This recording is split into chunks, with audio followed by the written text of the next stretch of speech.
moment en què sembla que la tendència és a fer vins amb menys extracció, amb vins més frescos, vins més lleugers, ostres, aquest vi és tot el contrari, és un vi que respira tendència clàssica, no? És complex, voluminós, té notes de criança evidents. Per què us heu decidit a l'Opurès anar a un estil clàssic? Bàsicament per mantenir la tradició de tots els vins que elaborem a la cooperativa de Gandesa.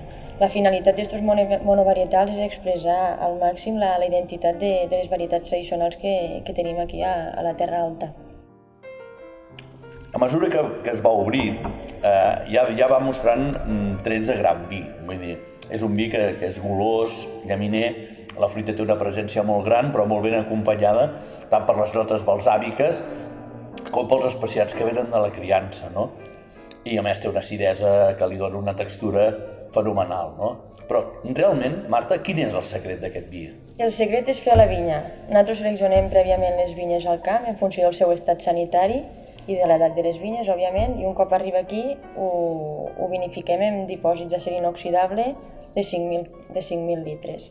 Duent a terme una fermentació controlada i una maceració i després una posterior criança en botes de roure francès durant 12 mesos. I aquí està el secret, bàsicament, d'aquest vi.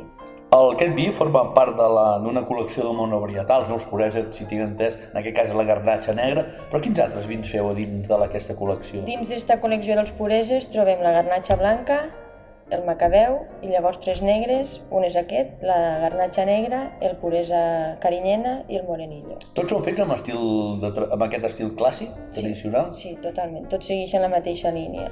I ara que parlàvem de garnatxa blanca, durant molt de temps aquí a la Terra Alta s'han reivindicat com a propis i com a vins emblemàtics els vins fets precisament amb garnatxa blanca.